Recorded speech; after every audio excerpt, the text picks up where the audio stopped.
ओम शांति। आइए अब सुनते हैं 2 अक्टूबर 2021 की साकार मुरली। कुछ देर मीठे मीठे बाबा की याद में रहेंगे।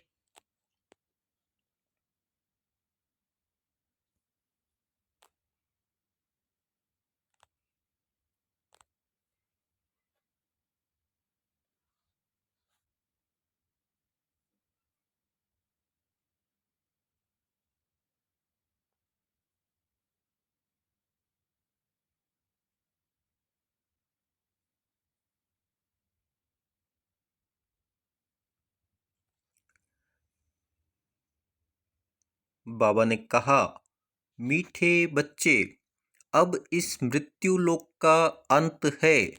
अमरलोक की स्थापना हो रही है, इसलिए तुम्हें मृत्यु लोक वालों को याद नहीं करना है।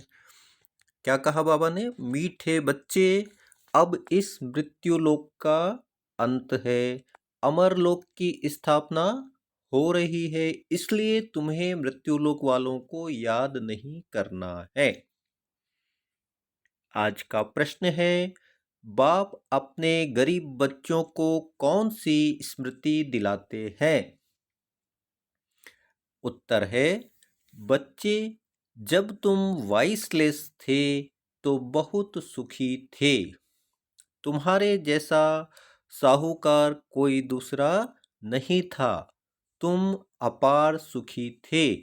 धरती आसमां सब तुम्हारे हाथ में था। अब बाप तुम्हें फिर से साहूकार बनाने आए हैं।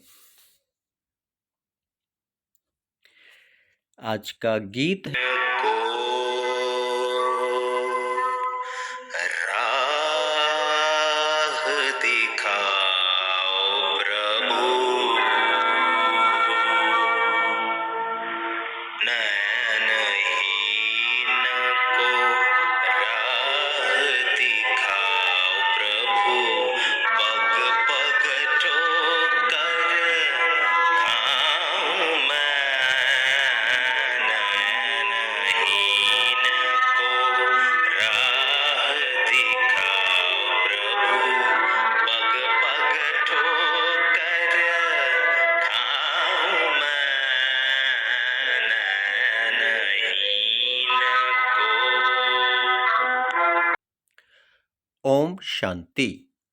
मीठे मीठे रूहानी बच्चों, आत्माओं ने गीत सुना। किसने कहा? आत्माओं के रूहानी बाप ने। रूहानी बाप को रूहानी बच्चों ने कहा, बाबा। उनको ईश्वर भी कहा जाता, पिता भी कहा जाता। कौन सा पिता? परम पिता।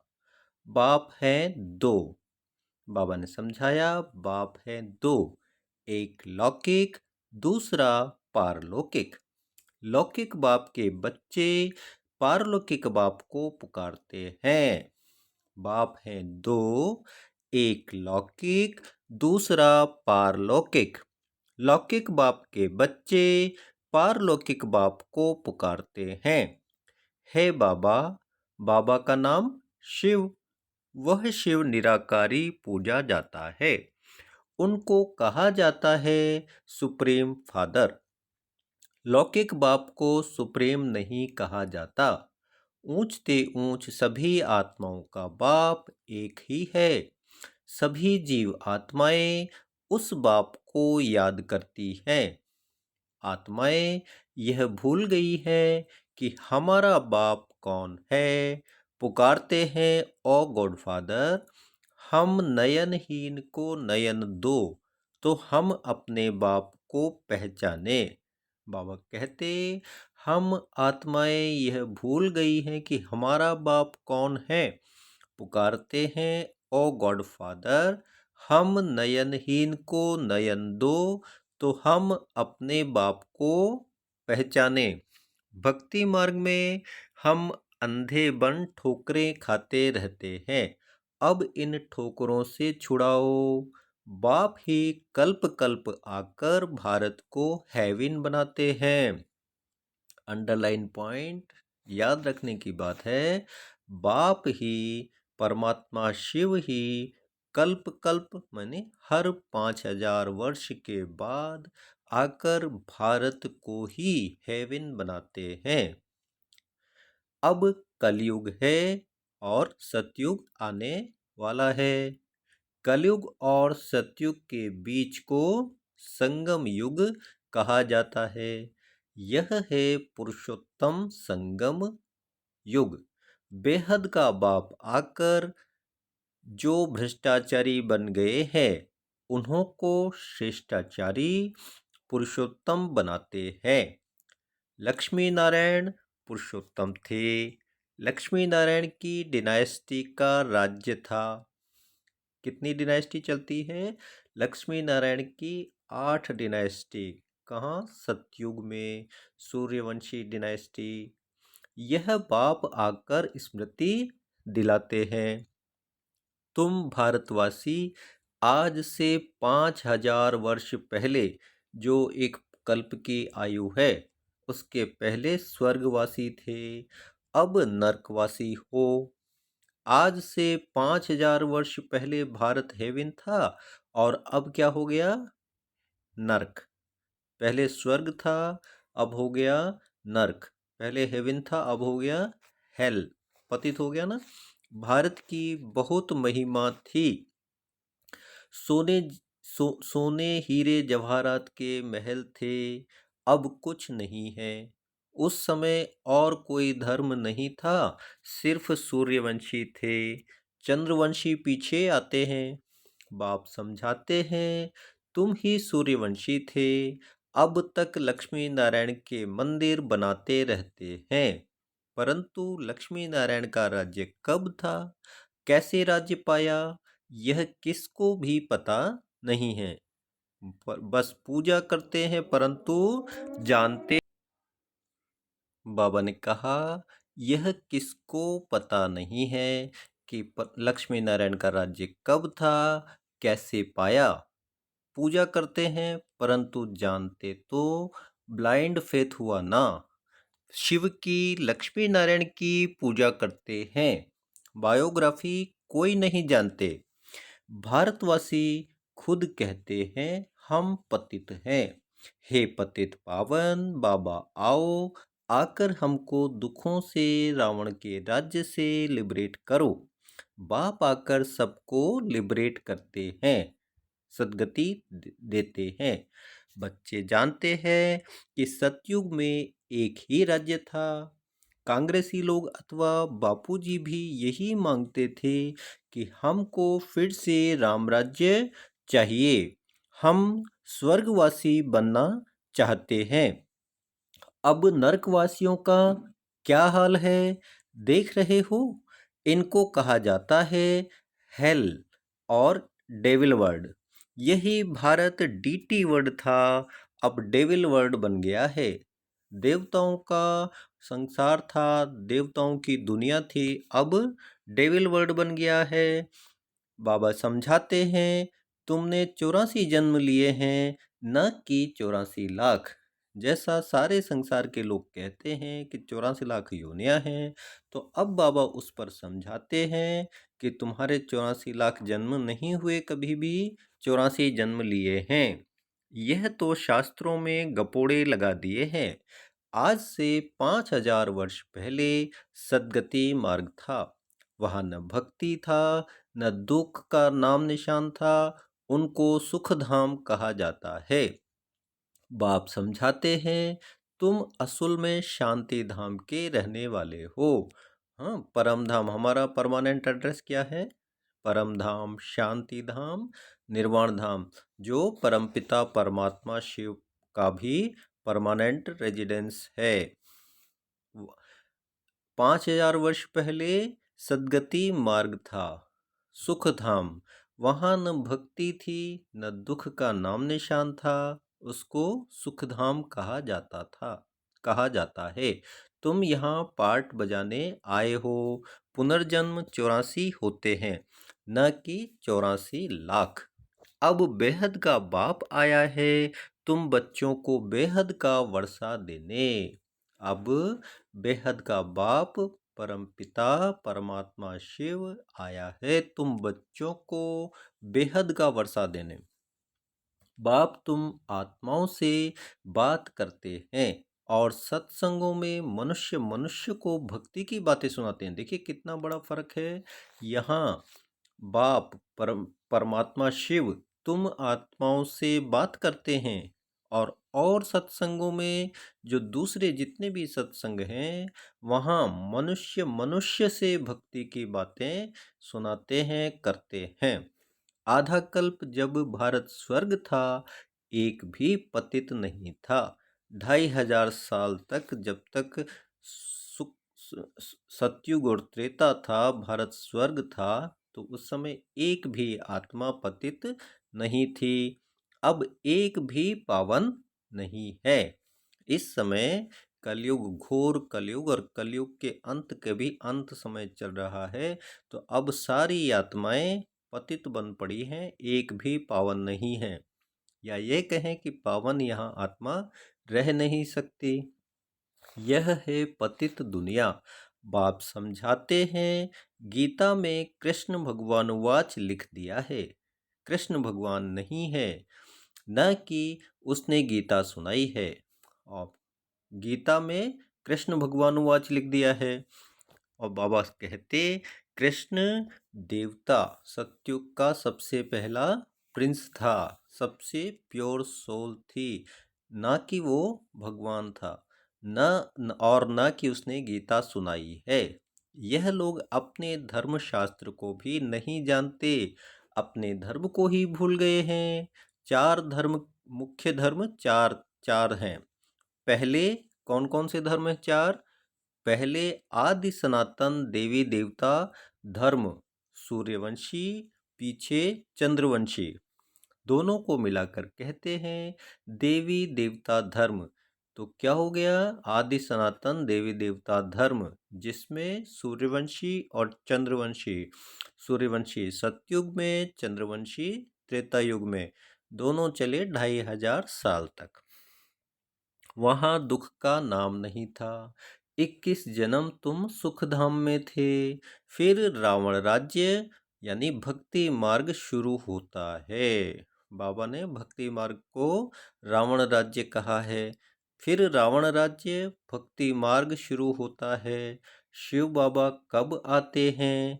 जब रात होती है। जब रात होगी तो शिव बाबा, इस समय घोर अंधियारी रात हुई पड़ी है, तो अब उजाला और दिन करने के लिए शिव बाबा आते हैं। भारतवासी घोर अंधियारे में आ जाते हैं, तब बाबा आते हैं। इम्पोर्टेंट अंडरस्टैंड करने के लिए पॉइंट है, भारतवासी घोर अंधियारे में आ जाते हैं तब बाबा आते हैं। कौन? भारतवासी गुड़ियों की पूजा करते रहते हैं। भक्ति में क्या चलती है? गुड़ियों की पूजा करते रहते हैं। एक की भी बायोग्राफी नहीं जानते, पूजा करते रहते हैं, पर जिसकी पूजा करते हैं उसमें से एक की भी बायोग्राफी नहीं जानते हैं कि ये कृष्ण कब थे, लक्ष्मी नारायण कैसे बने, कब इन्होंने राज्य किया, कुछ भी नहीं जानते। भक्ति मार्ग में अनेक धक्के खाते हैं। तीर्थों पर जाओ, फेरा लगाओ, कोई प्राप्ति नहीं है। बाप कहते हैं मैं आकर तुमको ब्रह्मा द्वारा यथार्थ ज्ञान सुनाता हूँ। बाबा कहते भक्ति मार्ग में अनेक धक्के खाते हैं, तीर्थों पर जाकर के फेरा लगा करके आते हैं, पर प्राप्ति कुछ होती नहीं है। और मैं आकर तुमको ब्रह्मा मुख द्वारा यथार्थ ज्ञान सुनाता हूँ। पुकारते भी हैं कि हमको सुख धाम और शांति धाम की राह बताओ। बाप कहते हैं आज से 5000 वर्ष पहले हमने तुम्हें बहुत साहूकार बनाया था, इतना धन दिया, फिर कहाँ गंवाया? तुम कितने साहूकार थे? भारत कौन कहलावे? भारत ही सबसे ऊंचे से ऊंचा खंड था। वास्तव में सबका यह तीर्थ है, क्योंकि पतित पावन बाप का बर्थ प्लेस है। इम्पोर्टेंट पॉइंट, भारत ही सबसे ऊंचे से ऊंचा खंड था। वास्तव में सबका यह तीर्थ है, क्योंकि पतित पावन बाप का बर्थ प्लेस है। जो भी धर्म वाले हैं, सभी की बाप आकर सद्गति करते हैं। अब रावण का राज्य सारी सृष्टि में है, सिर्फ लंका में नहीं है। दुनिया वाले जानते हैं कि रावण का राज्य लंका में था, पर बाबा बताते हैं कि 2500 साल से, जब से द्वापर या भक्ति शुरू हुई, तब से रावण राज्य शुरू हुआ। और रावण का राज्य सारी सृष्टि में है, सिर्फ लंका में नहीं है। जब सूर्यवंशी राज्य था, तब यह विकार नहीं थे। जब सूर्यवंशी राज्य था, तब वाइसलेस वर्ड था। भारत वाइसलेस था। अब विशेष विकारी विकारी हो गया है। सब नरकवासी हैं। सतयुग में जो देवी संप्रदाय थे, वे फिर 84 जन्म भोग आसुरी संप्रदाय बने हैं, फिर देवी संप्रदाय बनने हैं। भारत बहुत साहूकार था। पूरा हीरे जवाहरात भरे पड़े थे, हीरे जवाहरात के महल, हीरे जवाहरात के सारे सब कुछ हीरे जवाहरात का बना हुआ था। अब गरीब बना है, इसलिए भीख मांग रहे हैं। बाप तुम गरीब बच्चों को स्मृति दिलाते हैं, बच्चे तुम कितने सुखी थे, तुम्हारे जैसा सुख किसको मिल नहीं सकता। धरती आसमान सब तुम्हारे हाथों में था। प्रकृति सतो प्रधान थी और हमारी मित्र थी, सहयोगी थी।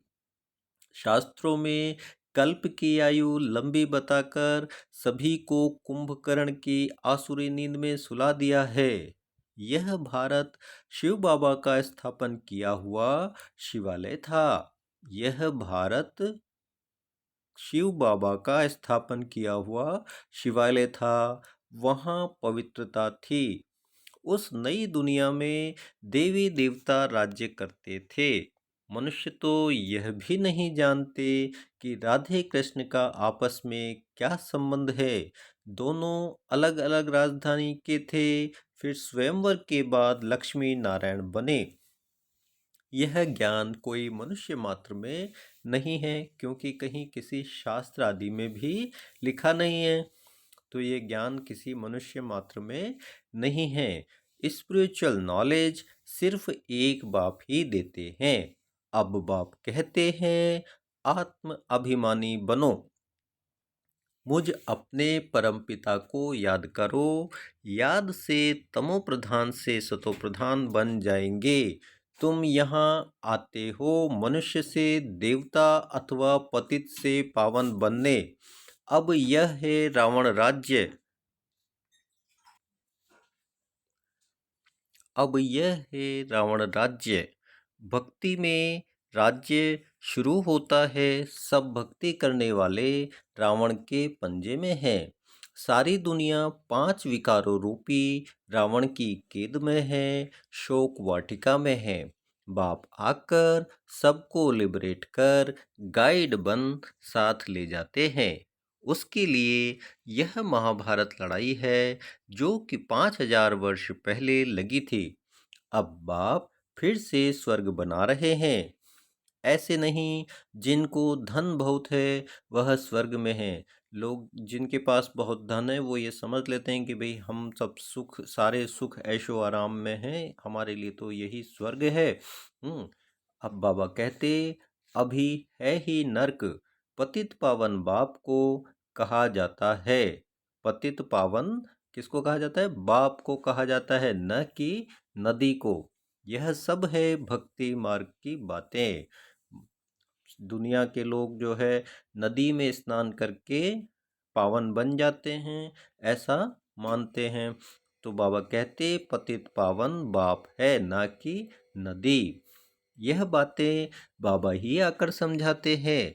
अब यह तो जानते हो, एक है लौकिक बाप, दूसरा है पारलौकिक बाप, और तीसरा है अलौकिक बाप। लौकिक बाप जो हमारे सांसारिक बाप हैं, पारलौकिक बाप जो परमपिता परमात्मा शिव परमात्मा और अलौकिक बाप ब्रह्मा बाबा, जिन्हों के मुख द्वारा शिव परमात्मा ने ज्ञान दिया। अब पारलौकिक बाप शिव बाबा ब्रह्मा द्वारा ब्राह्मण धर्म स्थापन करते हैं। ब्राह्मणों को देवता बनाने के लिए राजयोग सिखलाते हैं। ब्राह्मणों को देवता बनाने के लिए राजयोग सिखलाते हैं। आत्मा ही पुनर्जन्म लेती है। आत्मा ही कहती है मैं एक शरीर छोड़ दूसरा लेती हूँ। बाप कहते हैं अपने को आत्मा समझ, मुझ बाप को याद करो तो तुम पावन बनेंगे। बाप कहते हैं इंपॉर्टेंट पॉइंट, अपने को आत्मा समझ, अपने को आत्मा समझ मुझ एक बाप को ही याद करो तो तुम पावन बनेंगे। कोई भी देहधारी को याद नहीं करो, कोई भी देहधारी को याद नहीं करो।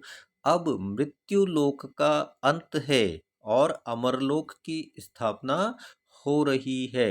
बाकी सब अनेक धर्म खलास हो जाएंगे और एक ही देवी देवता धर्म की स्थापना होनी है। सतयुग में एक ही देवी देवता धर्म था। फिर चंद्रवंशी राम सीता त्रेता में थे। तुम बच्चों को सारे चक्र की याद दिलाते हैं। शांति धाम और सुख धाम की स्थापना बाप ही करते हैं। मनुष्य को सद्गति दे नहीं सकते। वह सब है भक्ति मार्ग के गुरु। अभी तुम हो ईश्वरीय संतान, बाबा से राज्य भाग्य ले रहे हो। यह राजधानी स्थापन हो रही है। प्रजा तो बहुत बननी है। कोटों में कोई राजा बनते हैं। सतयुग को कहा जाता है फूलों का बगीचा, अब है कांटों का जंगल। बाबा क्या कहते, सतयुग को कहा जाता है फूलों का बगीचा और अब है कांटों का जंगल। रावण राज्य बदल रहा है, विनाश होना है। यह ज्ञान अब तुमको मिल रहा है। लक्ष्मी नारायण को यह ज्ञान नहीं रहता। सतयुग में सुख धाम में जब लक्ष्मी नारायण राज्य करते हैं तो वो केवल अपने यहाँ पुरुषार्थ की प्रारब्ध भोगते हैं। उनको ज्ञान नहीं रहता है, यह ज्ञान नहीं रहता कि हम यहाँ कैसे आए, हम ये प्रारब्ध क्यों भोग रहे हैं, और परमात्मा शिव कौन है, कहाँ रहते हैं, यह ज्ञान नहीं रहता। प्रायः लोप हो जाता है। भक्ति मार्ग में बाप को कोई भी यथार्थ रीति नहीं जानते हैं। बाप है रचयिता, बाप है रचयिता। ब्रह्मा विष्णु शंकर भी रचना है। ब्रह्मा विष्णु शंकर भी बाप की रचना है। सर्वव्यापी कहने से वर्षे का हक खत्म हो जाता है। जो लोग बाप को परमात्मा को सर्वव्यापी कह देते हैं उनका वर्षे का हक खत्म हो जाता है। बाबा आकर सबको वर्षा देते हैं। 84 जन्म वही लेते हैं जो पहले पहले सतयुग में आते हैं। क्रिश्चियन लोग करके 40 जन्म लेते होंगे। एक भगवान को ढूंढने के लिए कितने धक्के खाते हैं। अब तुम धक्के नहीं खाएंगे। एक बाप को याद करो तो तमो प्रधान से सतो प्रधान बन जाएंगे। बाबा कहते अब तुम धक्के नहीं खाएंगे। एक बाप को याद करो तो तमो प्रधान से सतो प्रधान बन जाएंगे। यह है यात्रा, यह है रूहानी यात्रा, यह है गॉड फादरली यूनिवर्सिटी। यहाँ जो पढ़ाई होती है यहाँ पर, ये क्या है, गॉड फादरली यूनिवर्सिटी। तुम्हारी आत्मा पढ़ती है। साधु संत कह देते आत्मा निर्लेप है, लेकिन आत्मा ही कर्मों के अनुसार दूसरा जन्म लेती है। बाबा कहते आत्मा ही कर्मों के, आत्मा निर्लेप नहीं है, आत्मा ही कर्मों के अनुसार दूसरा जन्म लेती है। आत्मा ही अच्छा व बुरा कर्म करती है। इस समय यानी कलयुग में तुम्हारे कर्म विकर्म होते हैं। सतयुग में तुम्हारे कर्म अकर्म होते हैं, वहाँ विकर्म होता नहीं, वह है पुण्य आत्माओं की दुनिया। अच्छा, मीठे मीठे सिकिलदे बच्चों प्रति माता पिता बाप दादा का याद प्यार और गुड मॉर्निंग। रूहानी बाप की रूहानी बच्चों को नमस्ते। हम रूहानी बच्चों की रूहानी बाप दादा को याद प्यार गुड मॉर्निंग, नमस्ते, शुक्रिया बाबा, शुक्रिया, थैंक यू। अब आज की मुरली से धारणा के लिए दो मुख्य मधुर महावाक्य हैं। पॉइंट नंबर 1, एक बाप से बेहद का वर्षा लेना है। एक बाप से बेहद का वर्षा लेना है, श्रेष्ठ कर्म करने हैं। जब बाप मिला है तो किसी भी प्रकार के धक्के नहीं खाने हैं, श्रेष्ठ कर्म करने हैं। जब बाप मिला है तो किसी भी प्रकार के धक्के नहीं खाने हैं। पॉइंट नंबर 2, बाप ने जो स्मृति दिलाई है उसे स्मृति में रख अपार खुशी में रहना है। बाप ने जो स्मृति दिलाई है उसे स्मृति में रख अपार खुशी में रहना है। कोई भी देहधारी को याद नहीं करना है, कोई भी देहधारी को याद नहीं करना है। अब मीठे मीठे बाबा का वरदानी हाथ अपने सिर पर फील करेंगे और प्यारे प्यारे बाबा से वरदान लेंगे।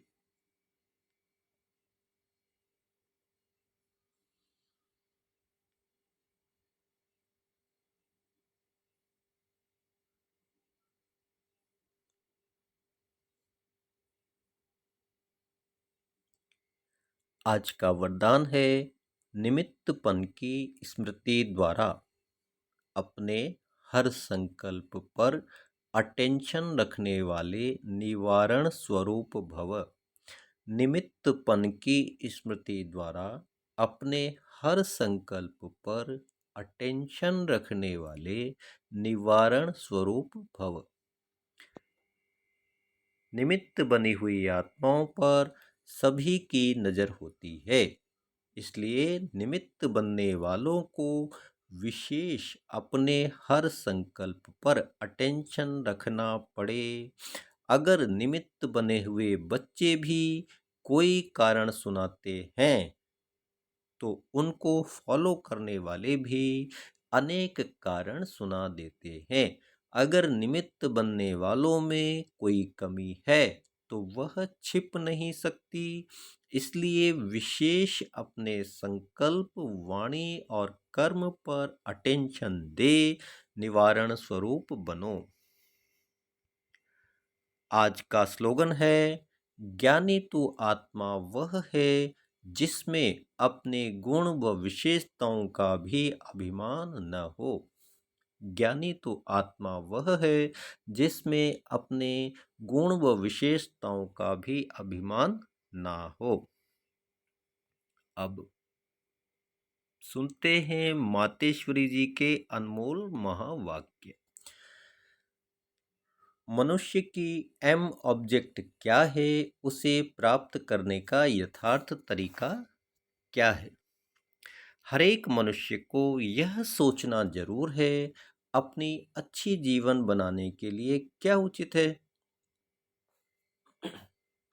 मनुष्य की लाइफ किस लिए है, उसमें क्या करना है।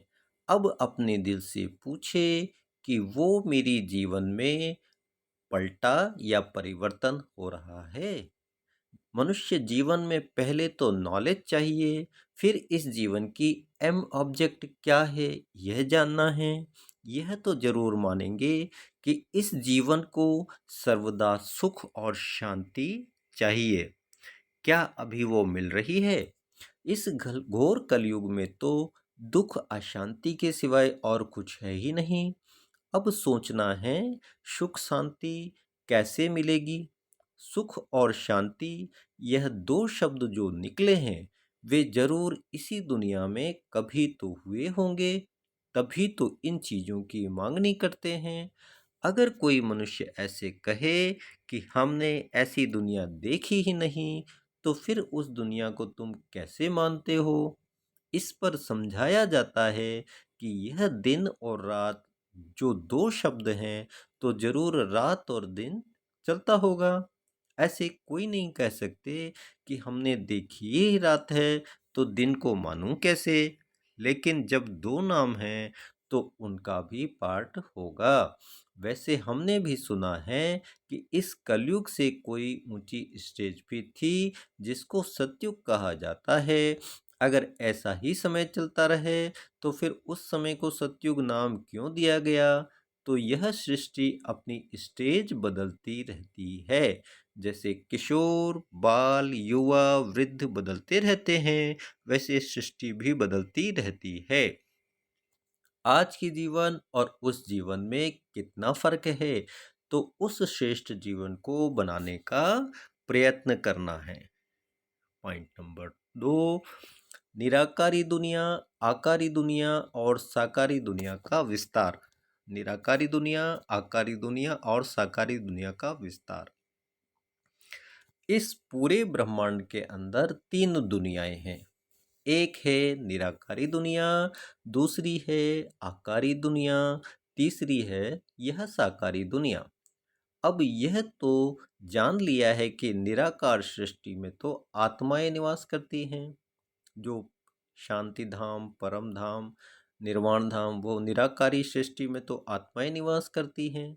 और साकार सृष्टि में साकार मनुष्य संप्रदाय निवास करते हैं, स्थूल जगत। बाकी है आकारी सूक्ष्म सृष्टि। अब विचार चलता है कि क्या यह आकारी सृष्टि सदा ही है या कुछ समय उसका पाठ चलता है। दुनियावी मनुष्य तो समझते हैं सूक्ष्म दुनिया कोई ऊपर है, वहाँ फरिश्ते रहते हैं, उसको ही स्वर्ग कहते हैं, वहाँ जाकर सुख भोगेंगे। लेकिन अब यह तो स्पष्ट है कि स्वर्ग और नरक इस सृष्टि पर ही होता है। बाकी यह जो सूक्ष्म आकारी सृष्टि है, जहाँ शुद्ध आत्माओं का साक्षात्कार होता है, वो तो द्वापर से लेकर शुरू हुए हैं। जब भक्ति मार्ग शुरू होता है तो इससे सिद्ध है निराकार सृष्टि और साकार सृष्टि सदा है ही है। बाकी सूक्ष्म दुनिया सदा तो नहीं कहेंगे, उसमें भी खास ब्रह्मा विष्णु शंकर का साक्षात्कार इसी समय हमको होता है, क्योंकि इसी समय परमात्मा तीन कर्तव्य करने के लिए तीन रूप रचते हैं: स्थापना, पालना और विनाश। अच्छा, ओम शांति। थैंक यू बाबा इन मधुर महावाक्यों के लिए। ओम शांति।